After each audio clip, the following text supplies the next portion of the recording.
socióloga, mãe do Jorge, cineclubista, concursada federal. Aí sim. Tatiana Magalhães, mãe do Tom, pesquisadora, doutora em letras. E o Marcelo Iqueda, pesquisador, jornalista, professor do curso de cinema. Seja bem-vindo a Maceió. Eu só devo fazer merchan.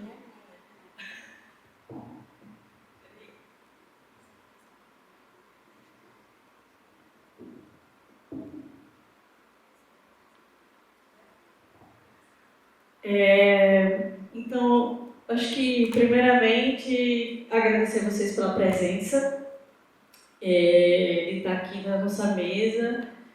E eu gostaria de perguntar, assim, como foi o início, como se deparou com a pesquisa desses elementos, que geraram esses produtos, né? Os livros, os e-books e os livros físicos. Pode ser? Quem começar primeiro? Pode começar pelo Marcelo, né? O convidado. O convidado externo. Bom, gente, boa tarde. Fico muito feliz de estar aqui na Mostra Sururu. Já tinha, assim, há muito tempo, né, ouvido falar, acompanhando também esses passos, né, de desenvolvimento, de trajetória do cinema alagoano. Acompanho com muita curiosidade, porque eu pesquiso justamente o centro do Nordeste. Então, fico muito feliz de presenciar, assim, loco, acompanhar, assim, presencialmente, nessa mostra que eu já conhecia. Eu acho muito bacana, dentro da Mostra Sururu, ter uma mesa, né, para falar de pesquisas, de lançamentos, de livros, né, porque os festivais de cinema exibem filmes, mas eu acho que a crítica cinematográfica, a pesquisa, as publicações se complementam, né, dando pensamento crítico, colocando outras camadas aos nossos filmes. Então, essa ideia, a produção dos filmes, a difusão, as mostras e a reflexão, a difusão, a publicação, eu acho que isso tudo se complementa. Então, acho esse espaço muito importante, assim, bacana.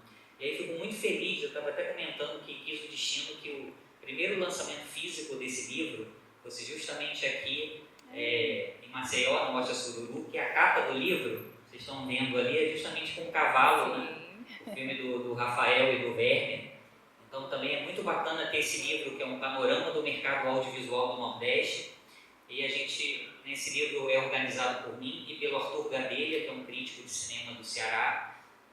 E a gente achou que seria ideal o cavalo estar na capa desse livro. A gente ficou muito feliz de colocar esse filme na capa desse livro, pelo que o filme representa, justamente porque esse livro é o panorama do mercado audiovisual do Nordeste. Então a gente, né, sabe que o cinema do Nordeste vem crescendo, se desenvolvendo, se diversificando, mas a gente acha importante ter estatísticas, dados, indicadores que tornem esse crescimento e essa diversificação mais concreta, né? Então, eu defendo também muito essas pesquisas também mais quantitativas, né? Acho importante ter uma série de ensaios, textos sobre os filmes, sobre as obras audiovisuais, análise interna, mas eu me interesso muito pelos contextos, estudar o mercado, a distribuição, os festivais de cinema, a crítica. Como eu falava no início, acho que isso tudo se entrelaça, né? Então, esse livro, as políticas públicas, também os editais, é algo também, eu tenho uma linha de pesquisa também sobre Ancine, sobre política pública. Então, esse livro, Panorama do Mercado Audiovisual do Nordeste. Então, é um conjunto de dados, informações sobre esse setor audiovisual do Nordeste. E aí a gente fez uma metodologia de ter um capítulo para cada um dos 9 estados. Porque geralmente quando se fala em cinema do Nordeste, muitas vezes se concentra em Recife, Salvador e Fortaleza, que são 3 cidades, não são nem 3 estados, né?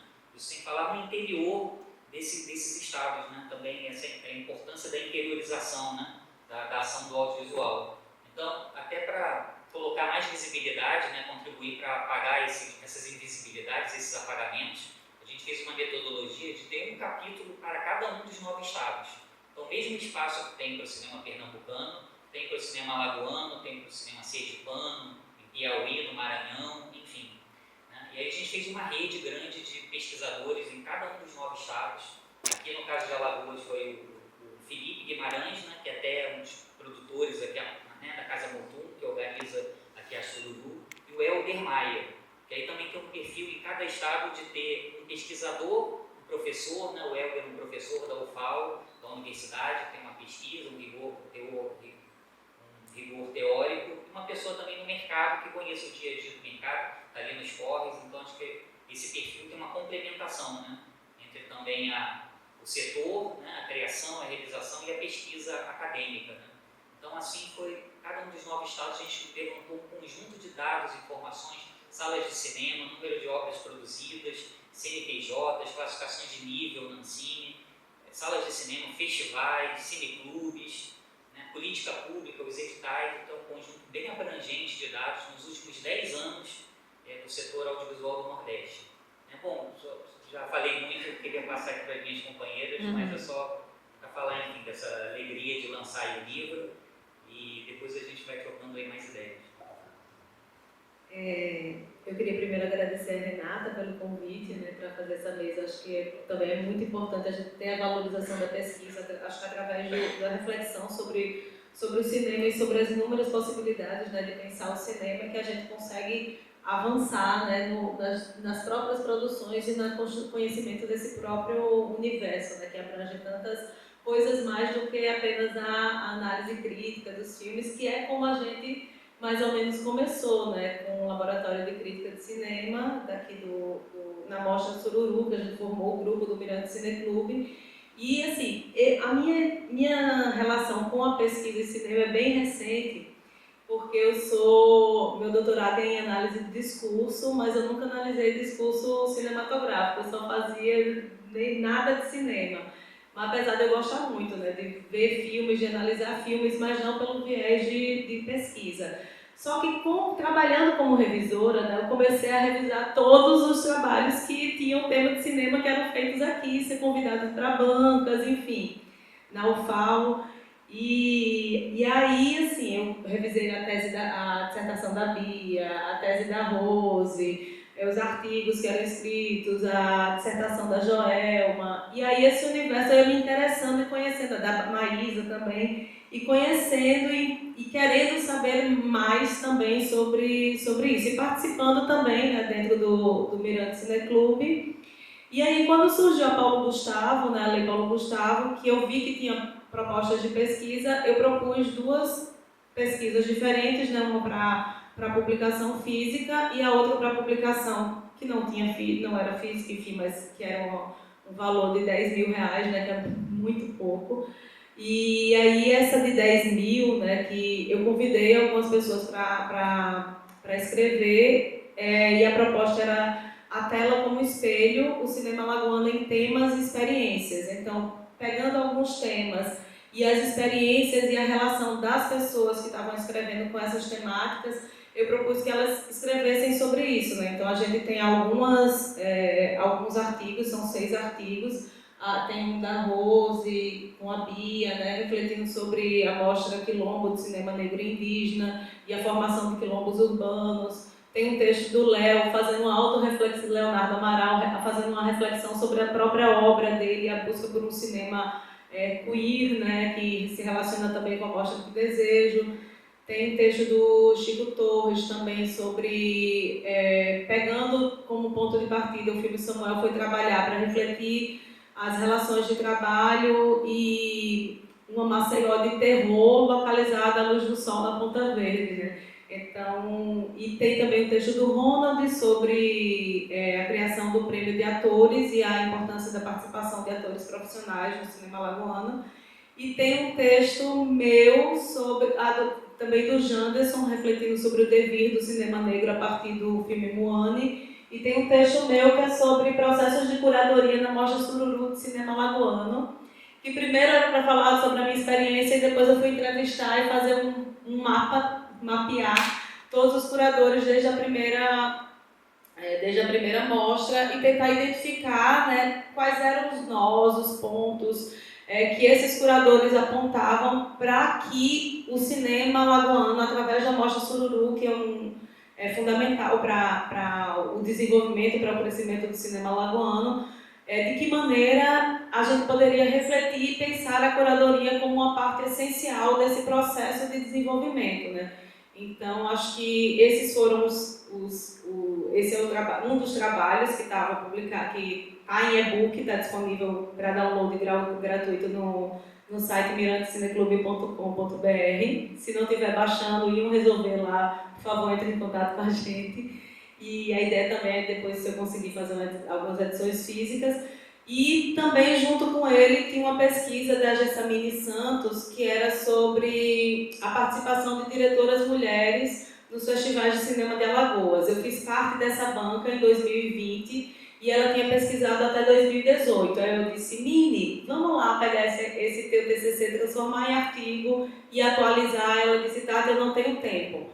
Aí eu falei, tá, beleza, então eu vou fazer isso. Aí eu peguei, acabei com mais 400 e tantos filmes, pegando todos os festivais, ampliando e juntando isso, e acabei desdobrando em 2 e-books, né? Então virou esse, que é um set só para elas, a participação de diretoras em festivais e mostras de cinemas alagoanos, desde da retomada do cinema de Penedo, da Mostra Sururu, até 2024.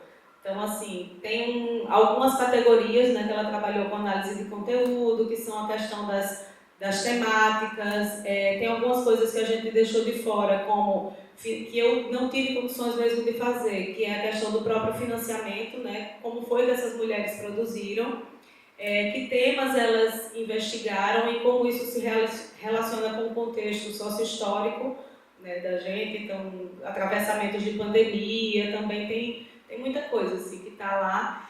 E, para finalizar, desculpa falar muito, gente, tem uma pesquisa que ainda está em andamento, né, que a gente vai consolidar no ano que vem, que é sobre cinemas, cineclubismo e cinefilia em Alagoas, que vai ser uma investigação que a gente vai fazer sobre a construção desses cineclubes, né, historicamente e mais recentemente o perfil, e sobre os modos de experienciar os filmes, né, como as pessoas se relacionam em diferentes épocas com esse processo de cinefilia mesmo, né, de como os filmes nos atravessam e como a gente é atravessado com ele e o que é que a gente faz com isso, né.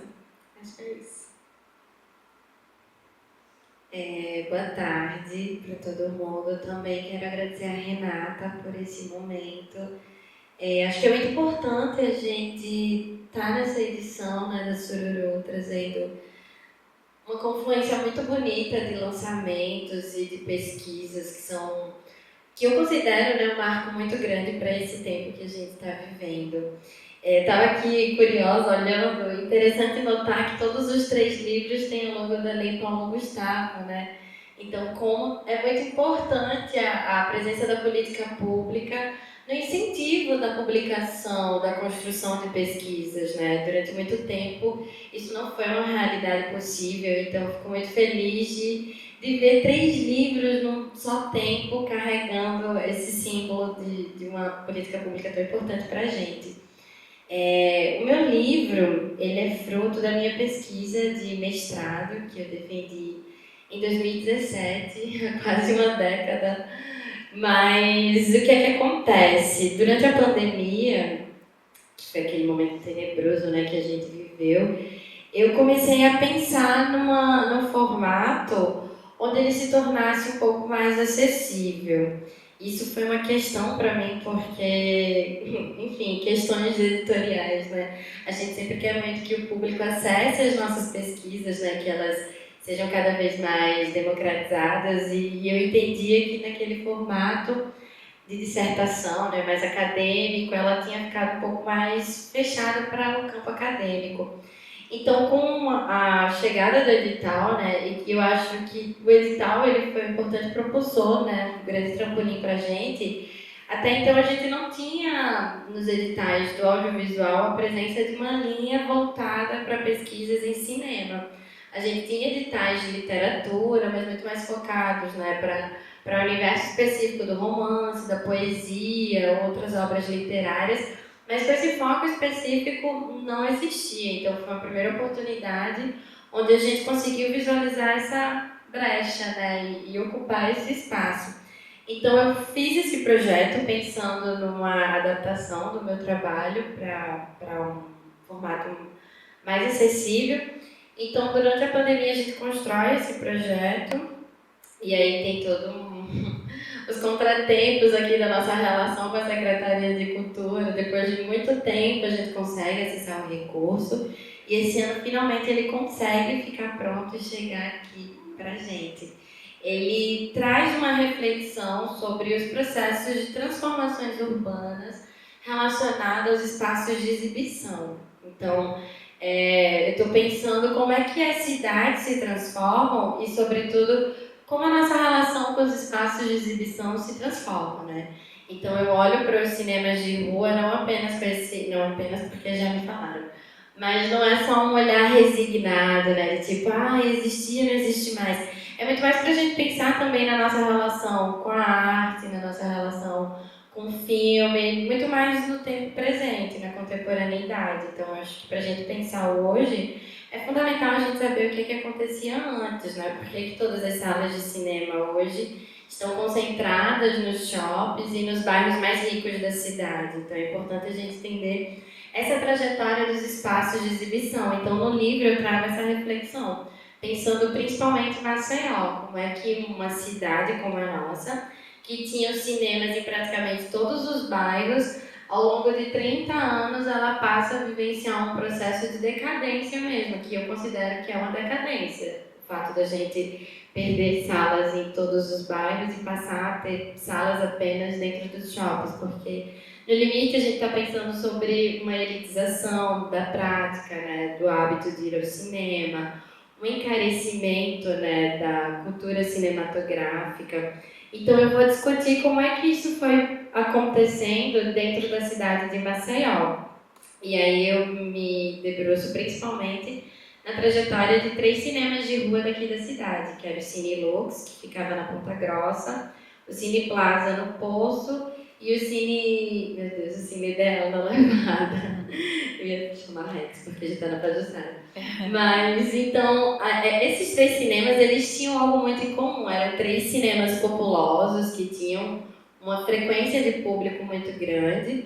E o que acontece é que, a partir dos anos 90, esses cinemas eles começam a se deparar com uma redução do seu público e uma mudança na programação, que foi o que me chama a atenção no primeiro momento, quando eu começo a fazer essa pesquisa. Basicamente, a partir dos anos 80, né, a gente vai ver o crescimento das produções cinematográficas brasileiras na programação, só que essa programação ela era de um perfil muito específico, que eram as pornochanchadas. Então, isso é algo que me interessava muito naquele momento, entender por que um cinema, né, que era tão popular, que era considerado um divertimento familiar, ele passa a se tornar um ambiente marginalizado na cidade.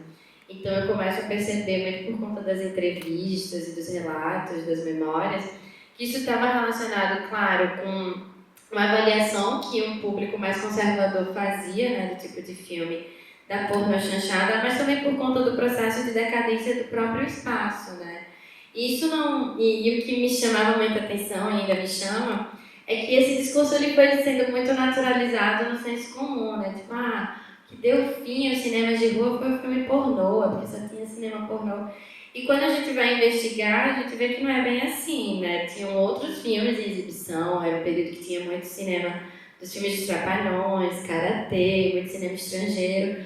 Mas o que de fato provoca essa decadência dos cinemas de rua, ao meu ver, é um movimento orquestrado mesmo, de uma mudança de mercado, né? É um momento em que a gente vai ver uma presença muito pujante, muito massiva do capital internacional, né, investindo no mercado da exibição e uma total ausência do Estado. A gente não tem qualquer política pública que, de algum modo, incentive a modernização dessas salas, né, que traga uma proteção a esses espaços, que incentive, né, o direito à cultura, o direito ao cinema, pensando enquanto um aspecto da nossa cidadania, da nossa democracia. Então é um momento em que há uma completa ausência do Estado e o mercado ele domina totalmente esse cenário. E o que é que a gente vai assistir? Uma presença e um crescimento extraordinário das salas no shopping, né? Não por acaso que nos anos 90 os cinemas de shopping eles vão se alastrar por todo o Brasil e isso vai provocar uma mudança muito profunda no modo como a gente vai se relacionar com o cinema e sobretudo com o cinema brasileiro, né? Isso aí. temos esses trabalhos que eles vêm por exemplo, o trabalho da pesquisa da Bia, né, vem de uma dissertação de mestrado, que é uma pesquisa de um fôlego de 2 anos, né, inserida nesses processos, e a gente também tem esses trabalhos recentes, né, que usam essas redes dos outros autores, além da pesquisa desse Cedamini, a Tati chama também essa rede de outros pesquisadores que têm esses olhares que contribuem para entender um pouco esse cinema de Alagoas, tanto na perspectiva de gênero quanto nessa perspectiva mais ampla. E o trabalho do Marcelo, que também tem essa rede de outros pesquisadores, que é muito interessante que ele falou, que é essa união da academia com quem já está fazendo os seus trabalhos, porque parece que a academia pensa um modelo teórico, metodológico ideal, né? E o outro pesquisador ele vai falar dessa vivência, desse dia a dia de lidar com esse mercado. O livro Pelos Caminhos, né, do Cinema Lagoano, ele é organizado pela Bia, pela professora Maria Viviane Mello, que não pôde estar presente hoje, que ela queria assistir, e por mim. É uma organização de textos que também versa a ideia da crítica e também de alguns ensaios e artigos, né, sobre esse cinema alagoano, que essa ideia desse contemporâneo também porque versa essas últimas produções, né? Então, assim, tem trabalhos sobre as ficções, né, do filme de Ulisses, o filme de Maíra, né, que é o Entre Corpos. Então, são filmes muito atuais, né? Entre Corpos foi exibido ano passado, né? O lançamento dele. Na Sururu passada. Na Sururu do ano passado. Então, assim, é um termômetro do que está acontecendo. Então, assim, às vezes a gente, por mais que se preze a publicação, né, no meio online, eu acho que o livro ele tem esse peso de ter um armazenamento da memória por mais tempo. Porque a gente ainda há essa instabilidade desses processos de salvaguardar as coisas no meio digital, né? Então a gente achou interessante que, pós os trabalhos muito mais panorâmicos do professor Rinaldo Barros, que ele tem essa ideia de publicar em jornais, e o livro dele, um dos livros mais famosos que ele serve para a base de quase todas as pesquisas sobre cinema lagoano, 99,9% das pesquisas tem que usar o panorama do cinema lagoano. O professor Rinaldo Barros, que tem 2 edições, né? A primeira edição nos anos 80 e depois a publicação de 2010, né? A última publicação desse livro. Então a gente meio que bebe desse caminho do panorama, mas também ele tem essa versatilidade, né? Porque tanto a Bia, quanto a Tati e eu, a gente vem da área acadêmica, mas também do cineclubismo e da escrita de críticas. Então há esse âmbito também do rigor teórico-metodológico, mas também essa perspectiva mais leve da crítica, que vem dessa ideia de você pegar esses objetos e você conseguir pensar academicamente. Eu acho que é um grande desafio da escrita, justamente ela ser palatável, né? Porque cada vez mais a gente também, o público muda, né? Às vezes, não que existe sim o teórico, tem a escrita muito mais densa, mas também é importante a gente se tornar acessível. Eu acho que o grande desafio da academia é esse. Se tornar acessível para o grande público. E acho que a ideia de fazer um livro, ela vem justamente para isso, para ter essa intimidade com o público alagoano e de fora também, né? Então, assim, eu vou fazer uma segunda rodada de perguntas para vocês. E eu acho que, Marcelo, eu acho que como é que a gente preza tanto essa homogeneidade, né? Mas enquanto unidade, né, no Nordeste, mas o que você vê de diferente, assim, desse mercado, porque há essa perspectiva, né? Fêmeas do Nordeste. Mas que Nordeste é esse nessa diversidade? Pois é, isso é uma ótima pergunta, porque eu acho assim, não tem assim, uma estética do cinema nordestino, uma estética do cinema alagoano. Na verdade, é assim, o que é o cinema nordestino? Né? Um cinema feito no Nordeste por nordestinos.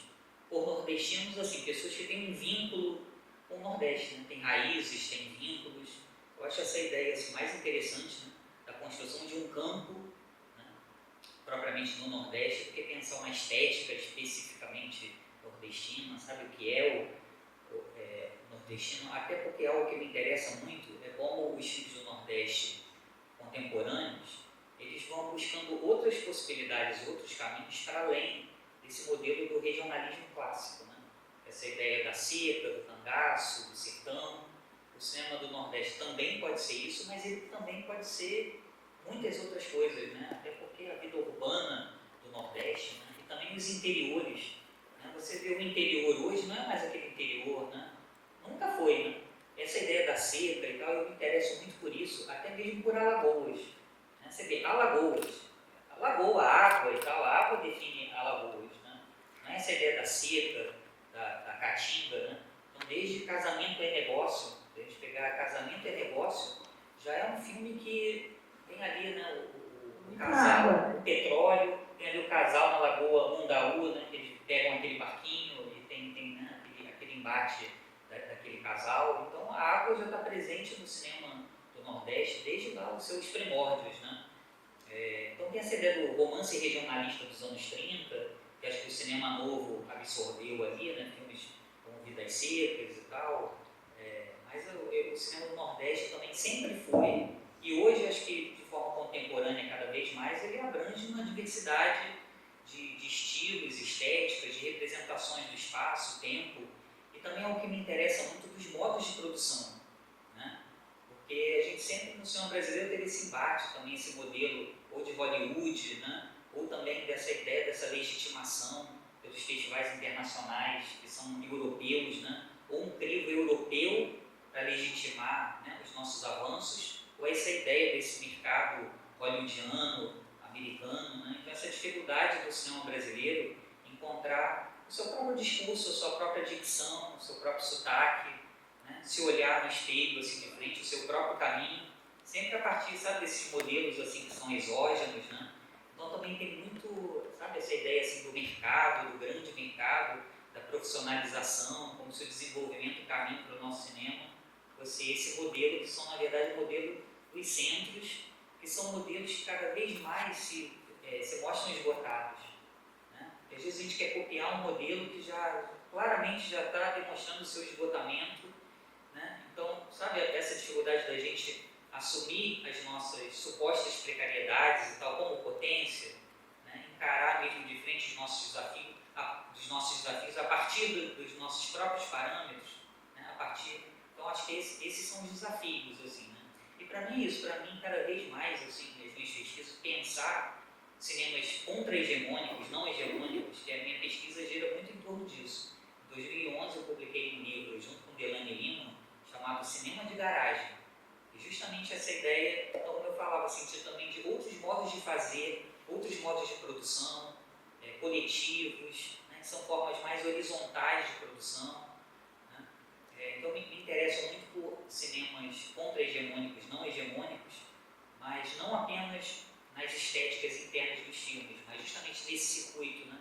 Então o desafio de encontrar, estava até falando, né, antes da apresentação, a gente estava conversando que a produção está aumentando cada vez mais, né? A Mostra Sururu ontem, né, a carta de curadoria foi exposto que tiveram mais de 100 curtas-metragens inscritos na Mostra Sururu. Se a gente for ver desde o início da mostra, que é a 16ª edição, se não me engano, o número crescente de curtas, né? Por uma série de motivos, desde o digital, desde as políticas públicas, desde os cursos de formação, né? Então, que ótimo, assim, temos mais de 100 curtas, mas acho que é também um desafio fazer com que esses curtas sejam vistos, né? Que circulem, sejam vistos, sabe? Esse desafio da distribuição, da exibição, dos cineclubes, da formação. Eu quero que o Marcelo comente pela questão da participação traz. Pois é, isso é um desafio, né? Porque como a gente estava falando, Fora do regional. é isso, os festivais já não conseguem dar conta, né? Você vê hoje o número de filmes produzidos no Brasil, o Brasil lança cerca de 200 longas-metragens lançadas comercialmente por ano. Curtas, sei lá, mais de 1.500 curtas, né? Então os festivais não conseguem dar conta dessa produção. Também fica isso, às vezes fica essa armadilha também. Que é isso, as salas de cinema já não dão conta. Que a gente só tem salas comerciais de cinema em 8% dos municípios do Brasil. No interior, você vai para o interior, não tem salas de cinema. É isso que o nosso livro mostra um pouco. Você tem ainda estados como Rio Grande do Norte e Piauí, o estado inteiro não tem uma sala de cinema que tenha um perfil independente e tal, que possa passar os nossos filmes. É só cinema e shopping. No Rio Grande do Norte inteiro, no Piauí inteiro, você não tem uma sala de cinema que possa exibir, né? Então, quer dizer, as salas de cinema têm esse problema. Os festivais não conseguem dar conta uma semana. Então é esse desafio de realmente criar outras estruturas. E no Nordeste eu sempre falo isso. Eu acho que seria muito importante a gente criar uma rede, que é isso, aqui em Alagoas, vissem filmes do Rio Grande do Norte, do Ceará, de Sergipe, lá em Sergipe, visse filmes alagoanos e tal, que a gente construísse de fato uma rede, sabe, de troca entre filmes nordestinos, né? Agora, por exemplo, distribuidoras. As grandes distribuidoras são Rio e São Paulo, né? A gente tem poucas distribuidoras, agora estão começando a surgir, né? Distribuidoras, né? Em estados do Nordeste, mas ainda são distribuidoras, né, que não são, enfim, capitalizadas, não tem uma estrutura de fato para fazer esses filmes circularem, né? Então, eu acho esse um grande desafio mesmo, para a gente conhecer de fato a nossa produção, né? Que é isso, a nossa produção está aumentando muito, né? E aí esse livro, de novo, voltando ali a ele, é justamente essa ideia de coletar esses dados, informações, indicativos, indicadores, sabe? Eu mostro o número de obras audiovisuais produzidas no Nordeste, todos os indicadores, número de salas de cinema, de festivais, o Nordeste está crescendo acima da média do Brasil. Porque também é algo que eu venho escrevendo muito, não sei se vocês sabem que agora está um discurso forte do Rio e São Paulo, dizendo assim, essa ideia de descentralização, arranjos regionais, isso é ruim, isso vai precarizar o cinema brasileiro, vai descapitalizar o cinema brasileiro, a gente precisa gerar emprego e renda e tal, né, que na verdade é uma retórica, uma mera retórica discursiva utilizada para defender a manutenção dos seus privilégios, né? Então, você vê, com esse discurso, Rio e São Paulo ganharam 100 milhões de reais a Rio Filme, 100 milhões de reais a SPCine, avançaram em cima dos arranjos regionais para fazerem tal os seus editais, né? Então, eu acho muito importante essa ideia mesmo de entender que a descentralização não é assim, caridade está ajudando e tal, é porque isso é geração de emprego e renda, porque os centros estão saturados, e se você for analisar, eu sou economista, minha formação é economia, trabalhei no BNDES e tal, então por isso que é legal ter números e indicadores, que aí a gente fala com essa galera de mercado, vocês querem discutir tal mercado? A gente discute com a sua linguagem e tal, entendeu? Porque a descentralização gera emprego e renda. Então fica essa falácia, entendeu? Que a industrialização é concentração. Isso é uma falácia, né? Então até mostro que tem um economista indiano, que é o Amartya Sen. Ele ganhou o Prêmio Nobel da Economia a partir do microcrédito. Que o desenvolvimento da Índia não era pegar assim, 1 bilhão de reais e colocar para o Eike Batista, que é um playboy que vai quebrar todas as suas empresas. Esse é o modelo de desenvolvimento do Brasil. Na Índia não, era através de microcrédito. Você colocar 5 mil para uma costureira que está ali, precisa de uma máquina de costura, vamos colocar de microcrédito, né? Que essa é a ideia dos pontos de cultura, né? O microcrédito é um estímulo porque tem poderes, impactos multiplicadores, né? De geração de emprego e renda, entendeu? Então hoje a economia já tem recursos teóricos e tal, estratégias para a gente fugir dessa retórica discursiva da concentração, da manutenção dos privilégios. Então, acho, ainda mais hoje, dentro dos debates do cinema brasileiro, eu acho fundamental, por isso esse livro foi escrito meio para cumprir essa função também, sabe? Porque aí, puxa, um monte de números e tal, os números, tabelas e tal não dão conta, né, de análises qualitativas, mas as análises quantitativas têm esse papel. E a gente mostra, o Nordeste está crescendo muito mais do que o Rio, muito mais São Paulo, e pode crescer muito mais se tiver um pouco mais de investimento, um pouco mais de atenção. Então a descentralização é também crescer o país, é também crescer desenvolvimento. E o interior, algo que eu também venho falando muito, é a importância das ações de interiorização do nosso audiovisual. Né?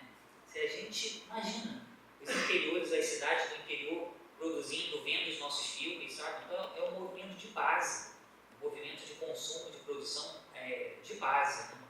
Então, e isso também é gerar emprego e renda, isso também é capital, é economia, assim, esse discurso da economia, vamos também, esse discurso também, percebe?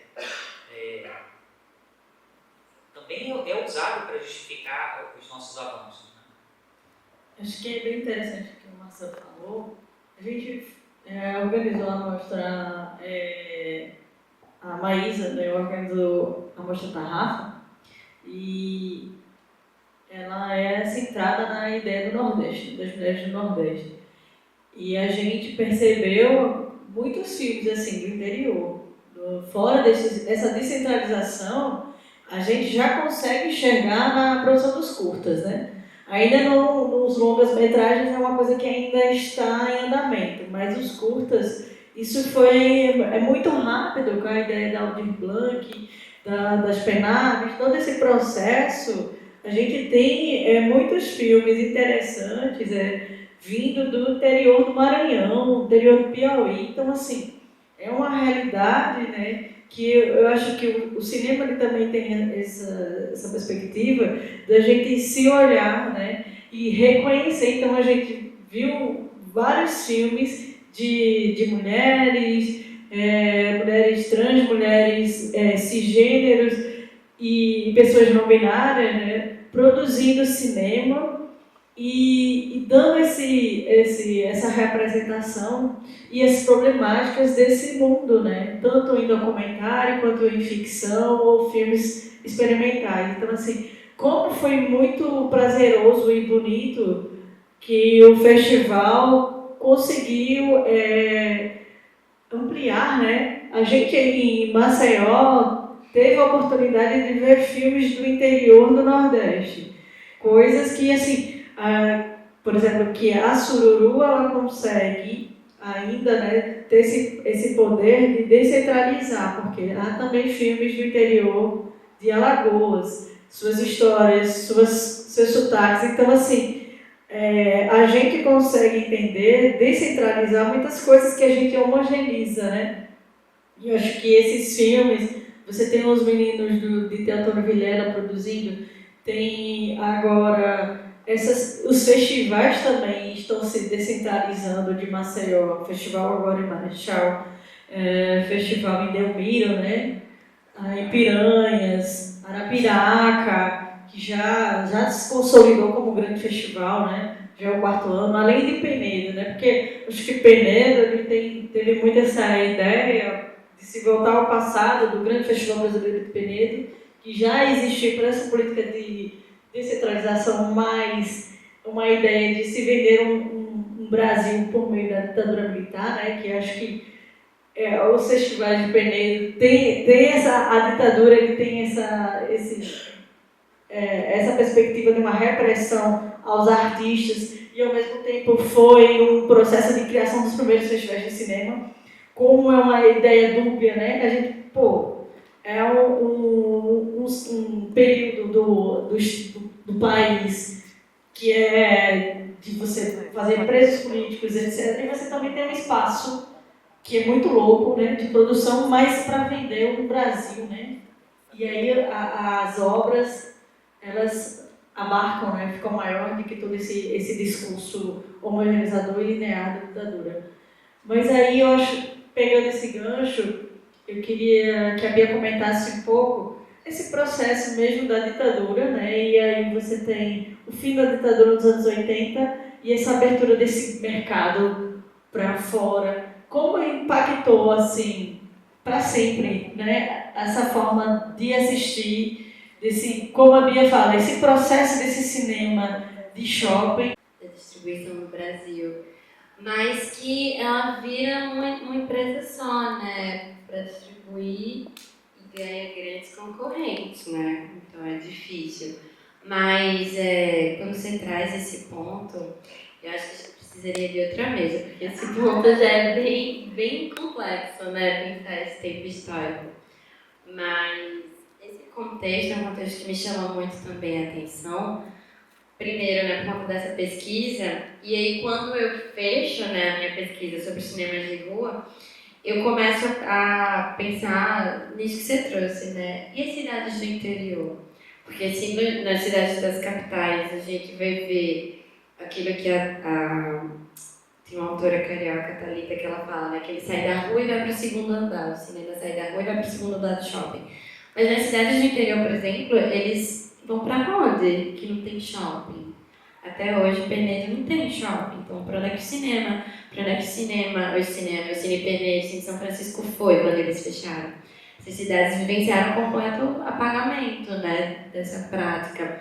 Então isso me interessou muito também, e quando eu começo, né, a fazer doutorado, esse é um tema que eu fui investigar. Como é que essas cidades do interior, elas passam a se relacionar com o processo de decadência e como que os festivais eles entram para, de algum modo, né, suprir e entrar nesse limbo aí, já que eles não tinham mais cinemas.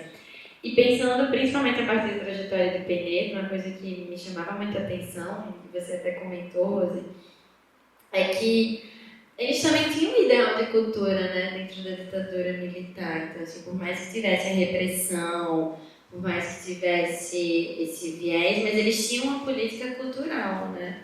Tinha um plano de cultura, não por acaso, né, que é nesse contexto em que são criadas grandes instituições da cultura, né, Instituto Nacional de Cinema, Embrafilme, muitas empresas que vão ser pensadas para alavancar o desenvolvimento do cinema nacional, mas a partir de uma perspectiva desenvolvimentista, né, que eu acho que hoje a gente já tem um repertório bastante importante para questionar, né?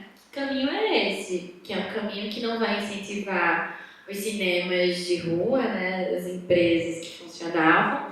É um caminho que vai incentivar, por exemplo, a produção das pornochanchadas, mas é uma política de incentivo que, como você também chamou a atenção, vai focar muito mais na produção, mas é uma política de incentivo que não vai estar atenta aos outros formatos, né, de cultivo desse cinema brasileiro, como, por exemplo, o próprio Instituto Nacional de Cinema, ele tinha uma perspectiva pedagógica do cinema, mas muito mais para que, dentro daquilo que se considerava cinema no momento, fosse pensado, fosse feito, né?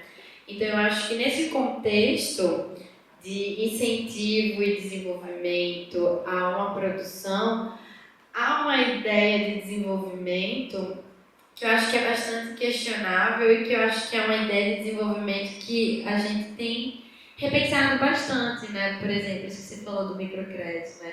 Que é pensar uma ideia de desenvolvimento que entenda na cultura, principalmente, um importante motor para alavancar esse desenvolvimento, né? A gente ainda tem uma ideia muito enviesada e eu fiquei até pensando, né? Como é que a gente poderia, de fato, intervir, né? Por que a gente não consegue, sei lá, de repente, entregar aos gestores mesmo, né? Quem está construindo a política pública, essas pesquisas, fazer com que essas evidências, né? Esses dados, esses números, eles estejam presentes em quem está formulando essa política, né? Acho que isso seria um ponto muito importante para, de algum modo, a gente tentar repensar esses caminhos e, de algum modo, também reinventar essa ideia de desenvolvimento, né? Uma ideia de desenvolvimento que esteja ancorada não apenas na capacidade econômica de acúmulo da riqueza, mas também na quantidade de vezes que a gente consegue vir ao cinema, na quantidade de tempo disponível que a gente tem para viver não apenas produzindo coisas, né? Mas também para estar ali pensando e refletindo e consumindo arte. Então eu acho que nesse momento, nessa virada, né? A gente vai ter marcos e marcadores históricos fundamentais, porque eu estava até pensando assim, historicamente, na linha do tempo da política pública para o cinema, é muito recente o tempo, né? A partir dos anos 90 é que a gente vai ter, de fato, uma política pública, de fato, comprometida com o cinema nacional. Até então, a gente, assim, do que eu consigo, né, acompanhar, é uma política pública muito mais pensando uma censura, um modo de consolidar uma ideia de cinema dominante do que, de fato, um cinema comprometido com a ideia de regionalização. Essa ideia, eu acho que é uma ideia ainda muito recente e que a gente precisa agarrar ela com dentes e unhas, porque realmente é algo que tem, ao meu ver, eu acho que a gente está no calor do evento, né? Não dá ainda para dimensionar, mas eu acho que é algo que está reconstruindo assim, o modo como a gente trabalha e faz cultura no Nordeste. É interessante que o assunto, né, você vem de uma perspectiva macro, né, dessa ideia da descentralização, e aí você tem as políticas de cota, que aí você tem o impulsionamento, né, das mulheres e pessoas negras e indígenas começando, não que, porque assim, o cinema, por mais que a gente converse, ele é uma arte extremamente cara, né? E para você fazer cinema, você precisa de muito dinheiro, minimamente. E aí, as mulheres de Alagoas, a gente ainda não tem uma pesquisa extremamente aprofundada. Acho que a gente tem pesquisa da Carmen, né, e da Cíntia, que elas vão estudar o cinema de Penedo dos anos 70 até 84, né? Eu acho que é a última edição do Festival de Penedo. E aí a gente tem um panorama dessas mulheres, e aí também a pesquisa delas ela veio a partir do projeto de lei, né, da Aldir Blanc, da Paulo Gustavo, e aí a gente tem dois caminhos, né? Essa produção, essa pesquisa que fala sobre essas mulheres, que as mulheres estão também em posição de poder, mas elas não estão enquanto protagonistas dos filmes, enquanto fazedoras, né, dos filmes. E a gente tem esse período que a Tati pesquisou junto com a Mini, né, Gissamini. Como se dá, a partir dessa acessão, o direito a produzir cinema, né? Você pode comentar um pouco como é que anda essa produção, em que estamos, né? Porque a gente ainda também não temos um longa dirigido por mulheres, né? A Laís ganhou, mas ele ainda não está produzido, ainda não está vivo, né? Não concedido. O Marina já foi filmado, né? Está em pós-produção. Pós-produção, né? Mas enfim, uma coisa que eu achei interessante quando eu estava pesquisando para o catálogo da Mostra da Rafa, né, que era sobre as mulheres nordestinas, teve uma parte que eu fui me deparar com um TCC que era de Sergipe, que ela fazia o panorama da parte das mulheres no cinema de Sergipe. E aí elas conseguiam resgatar as produções de filmes de mulheres, né, sergipanas, anteriores ao primeiro filme dirigido por uma mulher, né, em Alagoas, e que a gente não tem absolutamente nada a não ser uma notinha lá no livro do Elinaldo, que é a Ana Severina Conceição, com a morte do mendigo. Ninguém sabe, ninguém viu. Até as pessoas que já tentaram pesquisar sobre ele no TCC do COS, né, do curso de Comunicação Social, não conseguiram encontrar nada, nenhum vestígio, nem quem era Ana Severina Conceição, nem quem eram as pessoas, como ela produziu, como ela teve acesso ao Super 8, enfim. São coisas que, assim, acho que lacunas que são essas lacunas elas falam também, né? Então elas são representativas do modo como a gente guarda essa memória. E acho que, assim, eu vi nesses dados que, como eu montei os gráficos, geralmente eu não trabalho mais qualitativamente, mas eu fui para o quantitativo mesmo para seguir o caminho da Mini. E aí, quando eu fui ver os gráficos, a Mini ela foi fazer um gráfico assim, ela colocava direção de mulheres e direção homens e mulheres. No de mulheres, ela colocava direção mista. Então, assim, estava lá a meu ver, uma falsa visão, porque se era mista, então você não tem como dizer 40% era 70% era homem e 30% era mulher, só que desses 30%, 20% eram mistas, ou seja, se você fosse considerar, tinha uma quantidade muito maior de homens dirigindo, né, do que estava colocando. Então, acho que dava para a gente fazer o gráfico diferente. Eu comecei a ver que, a partir do momento em que a gente teve financiamentos públicos, as mulheres, quando dirigiam em coparceria, em co-direção, geralmente tinham como parceiro mulheres também.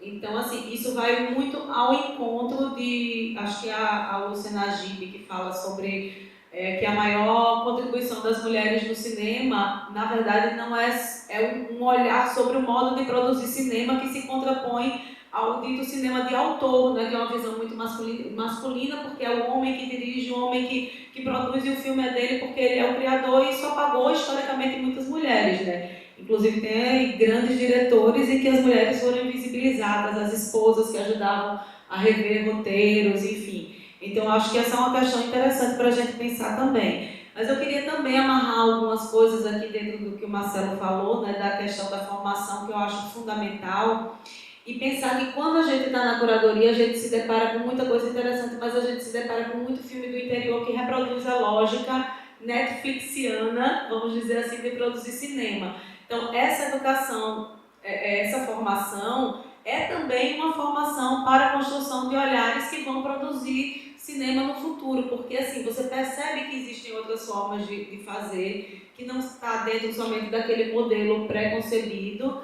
e que eles podem alçar a esses recursos e produzir filmes diferenciados, né? Então eu penso muito na questão dos cineclubes, né, e da atuação desses cineclubes não como espaço, que é uma discussão inclusive que a gente tem no nosso próprio cineclube, né? Porque tem gente que acha que o cineclube é o espaço de passar filmes para cinéfilos, né? Para a gente discutir grandes filmes e, enfim, filmes cult, né? Se existe uma concepção, vamos colocar assim, cult, mas assim, atingir um público, digamos, uma bolha específica. E eu particularmente penso que cineclubes, existem perfis de cineclubes, que são cineclubes, por exemplo, em escolas, que você pode muito bem pegar um filme de grande repercussão para gerar uma discussão, para poder falar das questões temáticas e estéticas, enfim, e avançando à medida em que esse público vai interagindo e conhecendo. À medida em que você vai conhecendo, você vai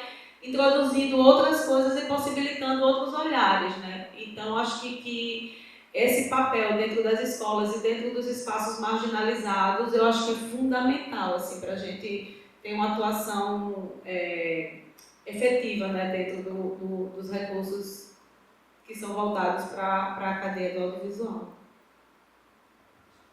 Eu acho que a gente pode fazer as considerações finais, né? Temos 5 minutos para encerrar a mesa. E primeiro agradecer a presença de todos vocês que estão aqui.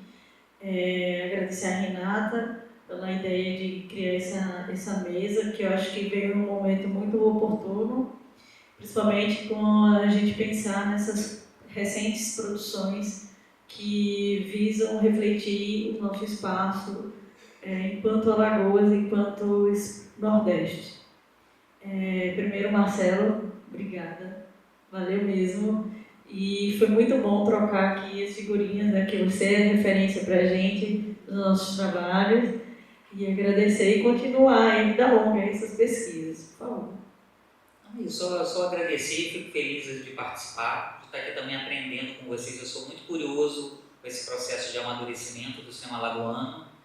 Então, também vamos trocar ideias, assim, quero conhecer mais esse contexto da produção local aqui de Alagoas, então vim para cá para isso, né, porque pesquiso justamente cinemas não hegemônicos, cinemas do Nordeste, então sempre procuro ir aos festivais. Eu já fui a Penedo, não consegui ir para Arapiraca, né, mas o Leandro sempre fala que eu quero te levar para Arapiraca e tal, até brinco com ele, eu quero ir para ver um jogo do Asa, pega uma semana que tem um jogo do Asa, que é isso, também a gente vai conhecendo os locais, né, no interior. Eu sou do Rio, né, então para mim eu sempre falo assim, eu vim para o Nordeste em 2010, quando eu passei no concurso para professor da Universidade Federal do Ceará, moro em Fortaleza. E para mim, assim, abriu a minha cabeça, né?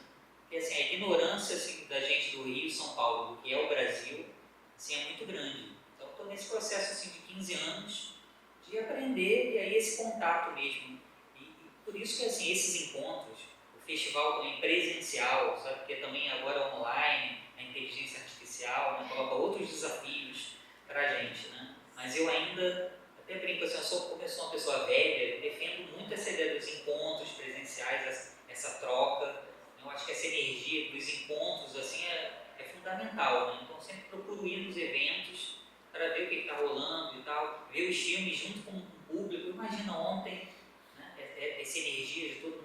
junto ali, isso não, né? Se fosse online, então isso não era uma outra coisa, né? Claro que online tem suas vantagens e tal, mas eu defendo muito a CD dos encontros, sabe? Então é isso, vamos aí trocando ideias que, sabe, puder também aí nos bares ou nos corredores e trocando ideias para conhecer mais o que está acontecendo, para mim seria muito importante. E também tem aí, ó, tem aí o livro, se aí vocês tiverem interesse. Livraria Novo Jardim, tem os livros aqui com o Marcelo, pode comprar diretamente com ele. Ele está vendendo com ele aqui. Se tiver um Pix.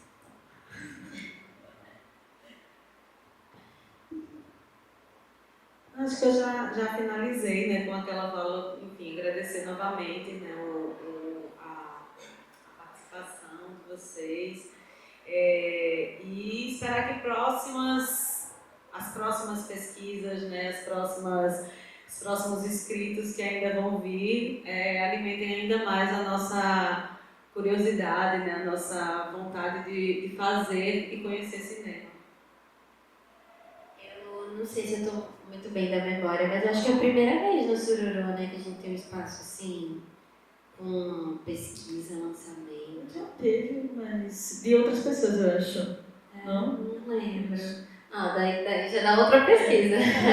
Mas eu acho massa, né? Espero que a gente continue pensando, né? Porque eu acho que é uma grande troca, assim. Essa relação, ela só existe porque... Esses livros só existem porque as pessoas fazem filmes, porque o público assiste, né? Porque tem essa troca, essa interação. Então, fico feliz. Também agradecer a Renata por esse espaço, acho que é importante. Agradecer a vocês também pela presença, sempre é muito feliz ter essa oportunidade. Então, vamos continuar conversando e, quiçá, até aí pensar parcerias para o futuro, né? Vamos criar uma rede de pesquisadores, né, pesquisadoras. Vamos para frente. Então, agradecer a todos, encerramos a mesa e obrigada, gente. Obrigada. Tem o livro do Ikeda com ele. Os dois livros estão sendo vendidos na livraria Novo Jardim aqui no Rua, do Arte. Acho que a gente, para pensar o cinema hoje, sabe, eu me interesso muito por essas interlocuções, assim, pensar, o mercado, a distribuição, os cineclubes, a curadoria, os festivais de cinema, a política pública, a preservação, né, que para a gente ver um filme como Casamento é Negócio, esse filme precisa estar disponível, né, em cópias acessíveis, né, então a importância da preservação. A gente ainda está descobrindo o cinema brasileiro, o cinema nordestino, nós estamos reescrevendo a história do nosso cinema, né? Tem muitos filmes, como é que um filme como, né, como da Adélia Sampaio, né, Amor Maldito, foi ignorado durante décadas, durante muitos anos. Então a gente ainda está reescrevendo a história do nosso cinema. Então, para isso, eu acho que a crítica, a pesquisa, a curadoria, enfim, todos esses elementos são fundamentais para estimular o pensamento crítico, né? O pensamento crítico, expandir os olhares, as ideias, as escutas sobre o nosso cinema e sobre a nossa sociedade, sobre Alagoas, sobre o Nordeste, sobre o Brasil. Porque o Brasil não conhece o Brasil, né? O Brasil é isso, Rio, São Paulo, essa ideia, sabe? Igual, por exemplo, a região Norte. Eu falo por mim, assim, eu desconheço completamente as culturas amazônicas, sabe? Os cinemas indígenas, então acho que a gente está ainda no começo de um processo. Eu vi que Um Dia com Jerusa, o filme da Viviane Ferreira, foi o segundo longa-metragem dirigido por uma cineasta negra, lançado comercialmente em salas de cinema no Brasil. Isso foi agora, 2, 3 anos atrás. Então você vê que a gente ainda está começando, você vê Cavalo, que está aí, com muito orgulho a gente colocou aqui na capa do nosso livro. Foi o primeiro longa-metragem alagoano lançado comercialmente em sala de cinema, fruto de um edital público, né? Então a gente ainda está começando assim, a esse processo de descobrir assim, de fato os Brasis. Né? Muito obrigada. Eu acho que, pegando o gancho, né, eu acho que a Tati, ela escreve eu já fiz mais ou menos uma pergunta para ela lá na Bienal, mas eu acho que é interessante fazer essa pergunta aqui sobre os processos de curadoria da Sururu, você pudesse fazer um pequeno panorama, né, de como foi essa pesquisa, como você tirou algumas considerações, né, a respeito. Bom, Polêmicas. eu queria só fazer um comentário, né, porque o Marcelo foi referência para mim em várias leituras agora, assim, pensando mesmo nessa questão da própria circulação, né, e tem uma questão muito polêmica, porque a gente tem a Mostra Sururu começando como um espaço de exibição e resgate de alguns filmes, né. Então a gente vai ter todos os filmes de uma seleção de alguns anos como espaço de exibição. E aí, assim, nos anos seguintes, acho que nos 2 anos seguintes, eram os filmes que eram feitos, eram produzidos, porque eles eram poucos, né? Então, a partir do momento em que precisou se fazer uma seleção, né? E quem está na produção sabe muito bem que não existe fôlego e recurso para poder exibir todos os filmes em um Nem o único festival. público quer isso mesmo, nem o público aguenta ver Nem todos o os público filmes. aguenta, enfim. Nem as mostras paralelas mesmo a gente vê que já são difíceis, né, Sim. também desse alcance do público, que o público acaba sendo, infelizmente, o mesmo, né? A gente tem até tido uma tentativa quase, eu julgo uma tentativa militante dentro dos nossos festivais de alcançar de ir até as escolas, de trazer as escolas. Então a Sururu faz isso, a Mostra Quilombo de Cinema Negro e Indígena também faz isso, e a gente vê que os meninos se empolgam todas as vezes em que eles se veem na tela, ou veem pessoas de Alagoas, ou que é possível fazer cinema. Nossa, isso foi aqui, se reconhecem os lugares. Então isso vai criando uma certa identidade e a construção de outros modos de ver cinema, né? Criação de olhares, é uma educação de olhar também. Mas enfim, voltando para essa questão, né, dentro disso ainda, eu julgo que a curadoria ela tem um papel fundamental, mesmo que fossem para exibir todos os filmes que tivessem, vamos dizer que tivéssemos 15 filmes, ainda assim seria preciso uma curadoria para poder fazer um desenho de uma provocação, né? A gente às vezes acha que a curadoria é um papel simples, assim, de gostei, não gostei, então vai lá, estou colocando uma visão externa, né? Quem participa sabe muito bem que não é isso.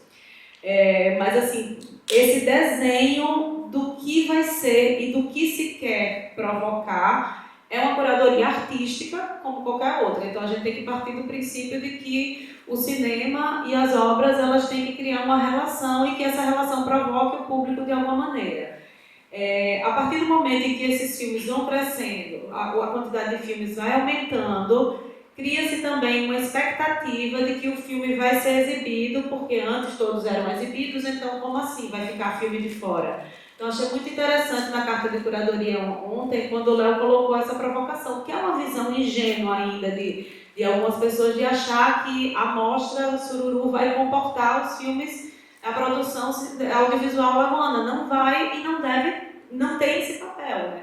Mas ao mesmo tempo, que papel a mostra tem? Que aí é uma questão dessa identidade e que eu acho que foi a reflexão que eu cheguei junto com os curadores com quem eu conversei, né, que eu entrevistei, que é pensar bem assim, o que se quer da mostra, qual é a função da Mostra Sururu dentro do cinema alagoano, para que a curadoria atue junto dentro de um projeto,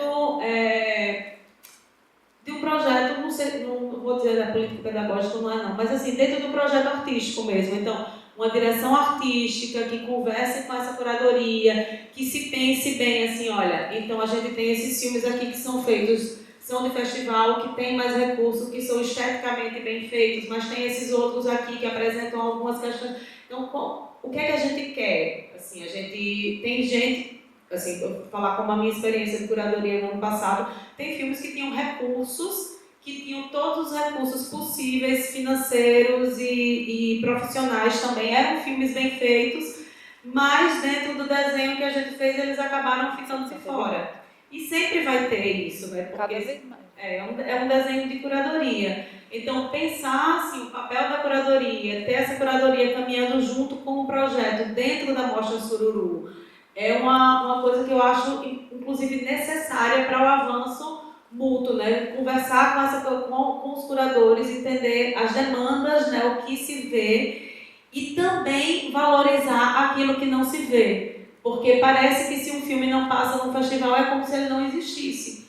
A gente não tem acesso a muitos filmes, vários filmes desses que eu estava levantando como filmes de mulheres, chegaram a passar na Mostra Sesc. E aí, quando eu fui atrás do Sesc para poder perguntar, eu tive que ir atrás das pessoas, eu simplesmente não conseguia. Uma pessoa não tinha arquivo, não estava no Alagoá, era como se não existisse mais o filme. Assim, foi um exercício, foi uma coisa... Não é assim, isso é um retrato de um tempo, é um retrato de uma produção e que a gente precisa ter acesso até para conversar com o nosso tempo histórico, né? Ver o que é que esses filmes, o que é que eles falam do que a gente quer dizer. Então, esse silenciamento, esses filmes que estão silenciados e que não foram vistos, eles foram produzidos. Então, até os dados, que eu me questionei isso, né? Esses dados de mulheres diretoras exibidas em festival foram os dados possíveis, porque os outros eu não tenho acesso a quem não entrou. Eu não sei quantos filmes foram produzidos por mulheres nos últimos anos, não sei nem quantos foram inscritos na Mostra Sururu, e a gente não tem enfim, uma faculdade, uma universidade em que tenha um curso de cinema e que tenham pesquisas que possam ser aprovadas com recursos públicos para serem direcionadas especificamente para isso. Então, acho que é dentro dessa linha assim, também. E tem a outra coisa, esse crescimento dos festivais, e aí uma provocação, né, também, da gente pensar dentro do Nordeste. Eu queria, me perdoe, Rose, mas eu queria que o Ikeda comentasse um pouco sobre isso, assim, a dificuldade que os filmes nordestinos ainda têm de entrar de circular em festivais centrais e festivais maiores, assim, em que pese o fato de a gente estar vendo que o cinema mais inovador, assim, o que tem ganhado destaque seja o cinema nordestino, né? Pelo menos é uma visão que eu tenho tido e com quem eu tenho conversado. E aí eu acho que esse crescimento e esse apoio também a festivais e a cineclubes, ele é fundamental para que esses filmes circulem também, de a gente pensar, olha, esse filme já circulou muito, então para que ele vai entrar aqui? Não precisa, né? Vamos dar oportunidade para esse outro entrar. Então ter essa visão ampla eu acho que é fundamental dentro dos processos de curadoria. Não sei responder. Eu queria só fazer algum comentário sobre essas questões que eu acho que são polêmicas importantes para a gente sempre levantar a cada nova edição da Sururu, né? Acho que a Sururu Eu adoro. Eu adoro. Pra gente incendiar algumas coisas. A Fabrinha existe por um motivo. Pois é, porque assim, quando a gente pensa historicamente o papel dos festivais, né? Eu também já li bastante alguns textos seus sobre festivais. A gente entende que os festivais, eles assim, tem também uma intenção política, né? Eles são frutos de um projeto de nação, de construção de uma identidade, de uma compreensão daquele grupo político da época que entendia e legitimava o que era o cinema. Então eu acho que ao longo do tempo, à medida que a gente foi reproduzindo, né, o Festival de Cinema enquanto ritual, eu acho que a gente manteve essa ideia de também construir que tipo de cinema que a gente quer que as pessoas entendam que é um cinema alagoano, né? Então eu acho que a Sururu, de algum modo, assim, eu sinto que ela de algum modo caminha com essa intenção de querer mostrar para o grande público o que é que a gente tem de mais fresco no momento e que a gente entende que é um cinema genuinamente alagoano, né? No sentido de que, olha, temos produções que são construídas aqui, tem uma galera que trabalha, que entende esse momento não apenas como diversão e lazer, mas sobretudo, né, como campo profissional, que gera renda, que impacta, né, na economia da cidade. Só que eu acho que tem também as tensões de quem está vivenciando o festival e não se reconhece naquilo que é legitimado como cinema alagoano, né? Que eu acho que aí entra essas fricções mesmo, né? Tipo, eu acho que para qualquer realizador alagoano ou alagoana, você ter um filme na Sururu é um marco, né? Tipo, chamar minha família para ir lá sexta-feira, né? Torcida, ver todo mundo engajado. E aí, quando você vê que você foi barrado, rola aquilo também, poxa, será que o meu filme não é um cinema alagoano? Então rola umas crises também, né? E assim, a crítica, e não é um processo assim tão simples, né? Que é de algum modo a crítica, né? Aquilo que a gente escreve também influencia no modo como as pessoas também vão sentir o filme, né? Eu acho que já deve estar acontecendo um pouco isso agora. Então, os textos, de algum modo, eles direcionam aquilo que a gente quer também, né? Se a curadoria está ou não caminhando nessas... Se tem alguma tensão, se tem alguma questão. E acho massa isso também, né? Porque eu já ouvi várias coisas, assim, ao longo desses anos na Sururu, né? Tipo assim, a Sururu tá morrendo. Mas agora... Mas agora, ouvindo vocês, eu fico pensando, mas se tá morrendo é porque tem vida, tem alguma coisa pulsando, né? Tem alguma coisa ali que tá também, de algum modo, brigando para existir. Então, assim, são várias questões e eu acho massa isso aqui, porque se a gente parar para comparar, né, com os outros festivais de cinema ao longo do país, que são muito mais tradicionais, que se firmaram até como referências pra gente, né?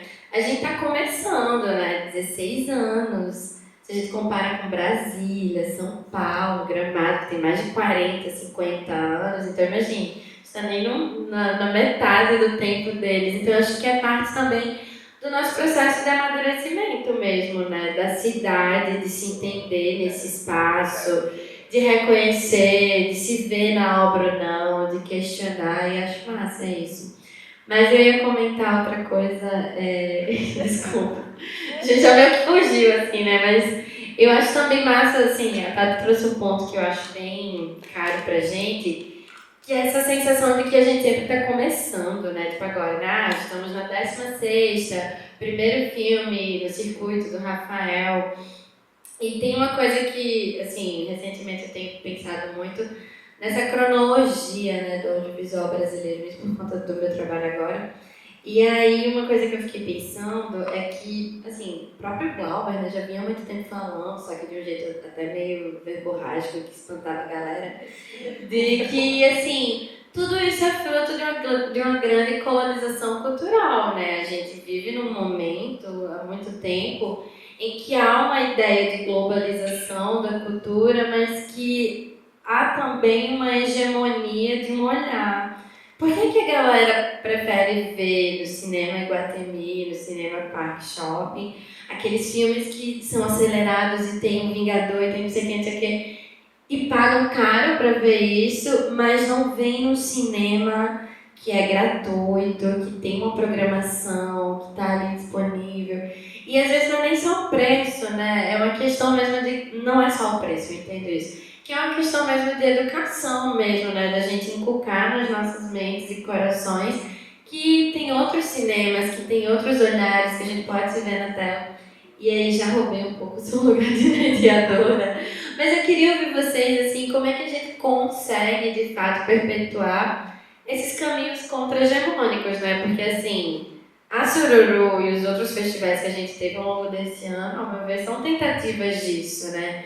De mostrar para a cidade, de mostrar para as pessoas que, poxa, a gente tem um cinema brasileiro tão incrível quanto o cinema hollywoodiano, e tão incrível quanto o cinema agora Netflix, né? Acho que o Hollywood agora está deixando de ser o nosso grande problema. Agora é o cinema Netflix. Então, assim, como é que a gente faz para de fato, perpetuar esses caminhos contra-hegemônicos, né? E mostrar para a galera? Porque, assim, a gente está vivendo um tempo muito precioso, que a gente tem muito recurso para investir no nosso cinema, nas pesquisas, cineclube, festival, e muitas vezes a gente não consegue atingir o público, né? Mesmo com tanto investimento, com tanta coisa. Desculpa. Eu acho que, primeiramente, a gente tem essa educação do olhar, que eu acho que é o grande desafio, de enxergar o nosso cinema enquanto cinema. Porque há o estranhamento da nossa própria cultura, do que a gente se faz enquanto cinema. Então, acho que a nossa grande barreira é uma barreira cultural.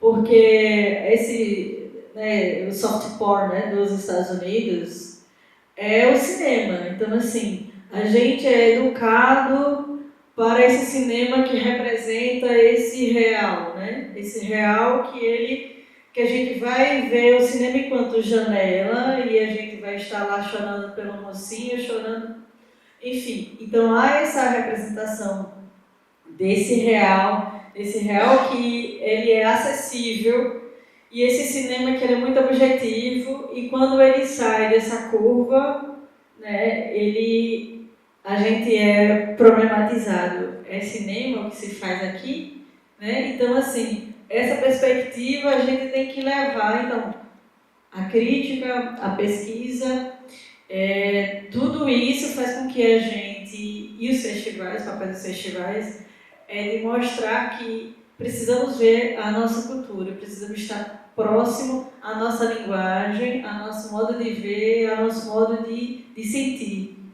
Então, acho que é o grande desafio nosso, enquanto pesquisadores, pesquisadoras, continuar nesse barco, né, que é o cinema brasileiro, né, que é feito em Alagoas, que é feito no Piauí, que é feito em qualquer lugar. Então, eu acho que isso depende também de políticas públicas, que o papel é importante para isso, porque a gente não está em uma perspectiva industrial, né? O nosso cinema é um cinema que vende a cultura, o modo de pensar e sentir do Brasil. E aí eu estava até comentando no lado de crítica, né, que o filme que se aproxima ao modo de sentir e de se fazer cinema, mas com o cinema de Hollywood, foi o que ganhou o Oscar, né, que eu ainda estou aqui, né, do Walter Salles. Enfim, uma Marcelo também pode comentar. Hablei agora. Não, bom, a gente entrou numa questão assim bem complexa, mas eu acho que é fundamental, né, pensar isso, esse diálogo com o público, né? E aí eu sempre, quando faço assim, palestras e tal, gosto de fazer assim, uma provocação, sabe? Eu acho fundamental a gente investir mais, a política pública investir mais em formação de público. Eu acho que a formação de público deveria ser, a meu ver, assim, o centro, o objetivo primeiro da política pública. Até porque a gente passou por um período, né, de criminalização quase do artista, né, da produção artística e tal. E para mim me preocupa muito que muitos dos nossos filmes mais relevantes e significativos fiquem restritos numa certa bolha, sabe? Numa certa bolha, e não alcancem, assim, de fato, um público e tal mais amplo, né? E aí como fazer isso, né? Até teve um festival de cinema que eu fiz uma provocação dizendo assim, que agora se fala muito da regulação do VOD, né? Que é algo importante, tal, fundamental, mas eu falei assim, eu acho que é tão importante quanto colocar os nossos filmes no Netflix, na Prime, isso é importante e tal, é decisivo fazer com que essas plataformas contribuam para o nosso cinema, mas acho que é tão importante quanto a regulação do VOD é regulamentar a lei, que agora eu esqueci o número, 13006, que estipula a exibição de filmes brasileiros nas escolas. Né? Porque isso é formar público, é uma lei que já existe, mas que falta ser regulamentada, ser colocada em aplicação, e que isso seria fundamental, porque isso é a ideia da formação de público, né? Porque o consumo cultural, ele é um hábito, né? Ir ao cinema é um hábito que precisa ser construído, né? E eu brinco assim, a gente que já está velho, está lascado, já está perdido. Mas aí tem que formar uma nova geração, né? Desde o início, porque as crianças já são educadas a ver o Discovery Kids, a ver o Cartoon, a ver a Disney, né? E aí tem esse parâmetro visual, os modos de ser, né? Do que é o cinema, né? São parâmetros exógenos, né? Então eu acho que eu costumo fazer essa provocação, que eu acho assim, a política pública deveria ser voltada não apenas aos interesses da classe audiovisual, do setor audiovisual, do nosso interesse, mas deveriam visar a sociedade, ao interesse público. Então eu acho que a política pública deveria ser, por exemplo, 50% voltada à produção, e 50% voltada à formação de público, para ter um equilíbrio entre oferta e demanda, produção e consumo. Claro que é importante ter dinheiro para fazer os nossos filmes, os nossos curtas, os nossos longas, as nossas séries, né? Mas eu acho que também é preciso ter um equilíbrio, sabe? Porque os investimentos são muito no setor da produção. Historicamente a gente sabe disso, mas acho que a gente continua ainda insistindo em alguns erros, sabe? Eu acho que seria fundamental ter um investimento maciço em formação de público. Por exemplo, a Sururu cumpre esse papel. Você vê, ontem eu vi que estava lotado 2 salas aqui de cinema, né? De pessoas ali, porque é um momento de congraçamento mesmo do cinema alagoano, né? De felicidade, os filmes estão prontos, a equipe está aqui junta, vendo o filme. Uma equipe ver junta um filme pronto, exibido, é uma vitória, é um gesto simbólico que eu acho muito bonito. Ontem até estava comentando que demorou bastante a abertura, né? Demorou 1h30. Os filmes em si começaram 8h30, estava programado às 7h. Quando começam os filmes, o público está um pouco cansado. Mas ao mesmo tempo isso é muito importante, eu acho muito importante as apresentações. Isso é uma energia, as pessoas ali reunidas, né? A alegria dos filmes ficarem prontos. Essa ideia do sonho, né? Que parece assim, produzir cinema em Alagoas é um sonho, né? Dadas as distorções do Brasil, dado, né, a formação elitista, escravocrata, opressora do nosso Brasil, é quase como, não sei, eu estou vendo de fora, desculpe se eu for leviano, né?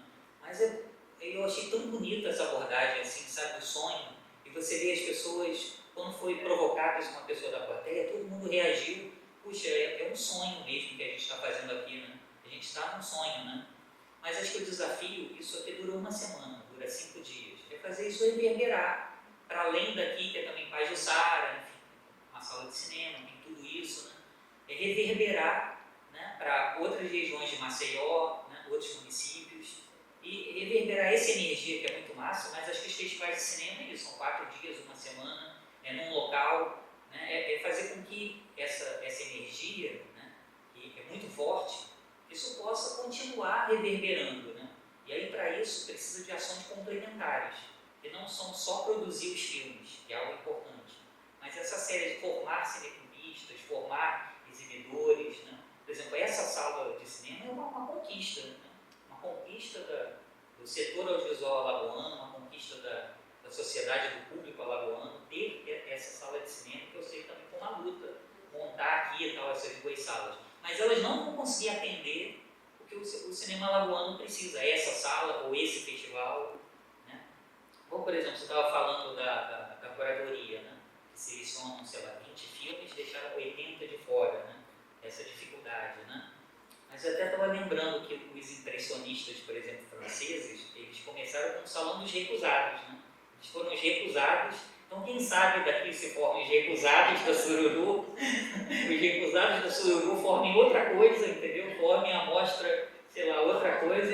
Eu tinha uma ideia eu vivia dizendo isso, a mostra, que seria interessante alguém pegar uma ideia de fazer a mostra do primeiro filme, tipo, para ter a exibição das primeiras experiências cinematográficas, enfim, né, porque muita gente, é o primeiro filme que eu fiz, é o primeiro filme dentro, e não necessariamente isso é um critério, porque vários filmes foram os primeiros filmes que foram exibidos aqui, né, mas, enfim, filmes que não... Eu já assisti aqui na Marco Pajuzara uma vez, que era um festival de filme B, O cinema marginal. o cinema marginal, e assim, estava lotadíssimo, e as pessoas estavam se divertindo horrores com os filmes B, assim, trash, tipo, com ketchup, feito na sala, sabe? Então, acho que as pessoas precisam, talvez, ter mais essa iniciativa, né? Saber reconhecer que a Sururu não dá conta disso e ter essa iniciativa também de... Outras Sururus, isso não é demérito para Sururu. Só para complementar, não é um demérito para Sururu, é isso. Que massa que aí vão ter problematizações da curadoria. Que é isso, a Sururu surgiu, cumpriu uma lacuna, se colocou ali num lugar central. Mas todo evento que se coloca num lugar central, aí começa a ter problemas, porque aí vira a única, a principal referência. E aí se tiver outras Sururus, o Salão de Recusados, questione e tal, não. Eu particularmente, o Parquinho Pegar Fogo, eu acho ótimo. Eu porque, também acho claro, se for de ótimo. uma forma respeitosa e tal, porque isso criam outros olhares, outras perspectivas e tal, porque é isso, toda referência central e tal, por mais importante que seja, vai deixar lacunas que aí outros eventos, outras visões de curadoria e tal vão poder complementar, né, preencher. Né? E eu acho que na prática é o que já acontece, né? Porque, por exemplo, durante muito tempo a gente só tinha 2 festivais aqui em Alagoas, né? Que era Sururu e Penedo.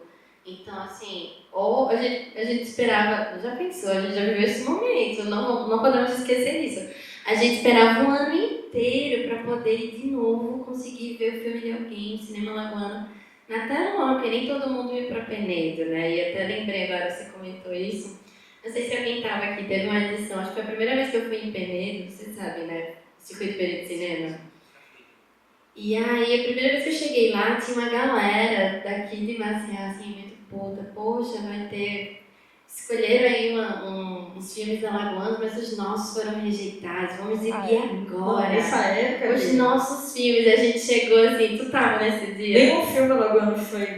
Foi, nenhum filme Todos os alagoano. meus foram recusados, entendeu? Pois é, tá vendo? Porque é um cinema nacional, é um festival de cinema nacional, né? Então, assim, tinha filme do Brasil inteiro. E aí a galera daqui de Alagoas, como assim não tem filme alagoano? Vamos exibir agora. A gente subiu ali pra casa da aposentadoria, era fim de tarde. Era fim de tarde, pegamos uma tela, o Leandro arrumou um projetor e a gente começou a criar a sessão de filmes alagoanos. Era literalmente a mostra paralela, né? Tipo, era literalmente. A Sururu paralela. E eu lembro que era a primeira vez que eu tava indo pra Penedo e me pegou aquilo, porque eu fiquei assim, caramba, tanto filme incrível e assim, e não tava dentro da programação. Mas acho massa a gente recuperar isso, essas questões, porque assim, a Sururu hoje ela tem, né, esse espaço já consolidado, mas eu acho que é o espaço que formou todo mundo aqui, porque foi daqui que saiu a Quilombo, aqui Desejo, Revoada, vários festivais que hoje, né? Pois é, vários festivais que hoje eles já cumprem um papel muito importante no estado, no Brasil. Então eu acho que ela é uma grande árvore, né? Assim, tem dado bons e bonitos frutos. Ai, gente. Palavras bonitas. 3h22, Renata. Não, estamos tranquilos. A gente só tem a outra programação de 4 horas. Então, enquanto houver conversa, vamos nessa. Beleza, olhei. Se alguém tiver alguma pergunta. É importante perguntar, né, se alguém tem alguma pergunta para fazer do público.